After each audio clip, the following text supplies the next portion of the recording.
किसी ने बड़े कमाल की बात कही है कि 84 लाख जीवों में सिर्फ इंसान पैसा कमाता है, मनुष्य पैसा कमाता है। और उस पर कमाल ये है कि बाकी सारे जीव आज तक कभी भूखे नहीं मरे और इंसान का पेट जिंदगी भर कभी नहीं भरा। नमस्ते दोस्तों। एक गांव में एक व्यक्ति रहता था जो कि भगवान को प्रसन्न करने के लिए बड़ी प्रयास करता था, बड़ी कोशिश करता था। सचमुच एक दिन भगवान प्रसन्न हो गए और उसके सामने प्रकट हो गए। तो वो व्यक्ति बोलता है, भगवान मुझे आपसे बहुत कुछ मांगना है। तो भगवान बोलते हैं, मांगो, सब कुछ मिलेगा तुमको, लेकिन एक शर्त है मेरी, जो तुम्हें मिलेगा उससे दुगना डबल गांव वालों को मिलेगा। तो वो व्यक्ति बोलता है, ठीक है प्रभु, मुझे 10 मंजिलों वाला घर दे दीजिए। भगवान बोलते हैं, तथास्तु। इतना कह कर भगवान वहाँ से अदृश्य हो जाते हैं। वो चला आता है अपने घर। आकर के घर देखता है कि 10 मंजिलों वाला घर बन गया है, उसका नया घर।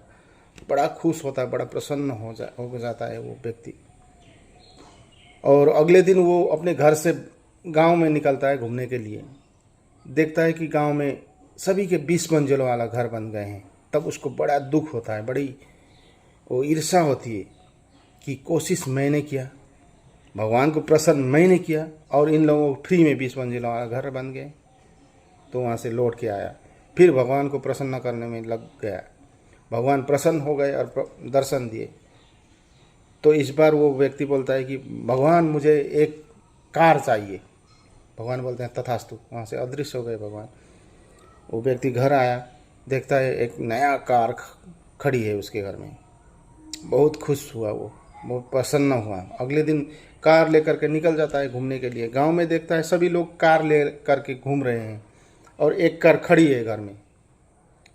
उसे बड़ी दुख हुई कि मैंने भगवान को प्रसन्न किया, मैंने भगवान को प्रसन्न किया बड़ी कोशिश करके, और इन लोगों को फ्री में डबल कार मिल गए, मुझे एक कार, इन लोगों को 2 कार। तो उसको दुख हुआ। वहाँ से वापस आया घर। वापस आ करके गांव में एक व्यक्ति रहता था पास के गांव में, जो कि बड़ा बुद्धिमान था। वो व्यक्ति उस व्यक्ति के पास चला गया। चला जा कर के बोला कि मैंने भगवान को प्रयास किया करके 10 मंजिलों वाला घर बनाया, लेकिन गांव वालों को फ्री में 20 मंजिलों वाला घर मिल गए। मुझे एक गाड़ी मिली, उन लोगों को 2-2 मिला। तो वो व्यक्ति बोलता है, इसमें क्या बात है? तो वो व्यक्ति बोलता है कि नहीं, प्रसन्न मैंने किया लेकिन मुझसे ज़्यादा उन लोगों को मिल गया, तो इसीलिए मैं दुखी हूँ। क्या करूँ, आप उपाय बताइए कुछ।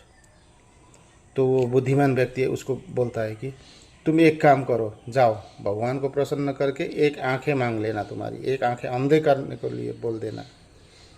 तो वो वहाँ से लौट के आया घर में, फिर भगवान को प्रसन्न किया। भगवान प्रकट हो गए और इस बार वो गाड़ी बंगला कुछ नहीं मांगता है। वो बोलता है कि भगवान मुझे एक आंखें अंधा कर दीजिए, एक आंख से। भगवान बोलते हैं, तथास्तु। वहाँ से गायब हो गए भगवान। भगवान गायब होने के साथ साथ उसका एक आंख भी गायब हो जाता है, एक आंख से देखता है सिर्फ। अब घर लौट के आया। अगले दिन गांव जाता है घूमने। तो गांव के सभी चीज़ ठीक ही है, सब ठीक ठाक है। घर, कार, 2-2 कार है, सभी के पास 20 मंजिलों वाला घर है, लेकिन सभी के पास दोनों आंखें नहीं हैं। दोनों आंख से अंधे हो गए हैं सारे गांव वाले। तब जाकर के उस व्यक्ति को सुकून मिलता है कि आज हिसाब बराबर हो गया है। तो वहाँ से लौट के आया। ये कहानी उस व्यक्ति की नहीं है, ये कहानी आपकी और हमारी है। हम भी उसी होड़ में हैं कि हम अपने दुख से परेशान नहीं हैं, दूसरों के खुशी से परेशान हैं। हम लोग, अपने पास 2 मंजिलों वाला घर है, उसके पास 4 मंजिलों वाला घर है, इसीलिए हम दुखी रहते हैं। अपने पास कम पैसा, उसके पास ज़्यादा है, ये कंपेयर करते हैं, इसीलिए हम लोग दुखी रहते हैं।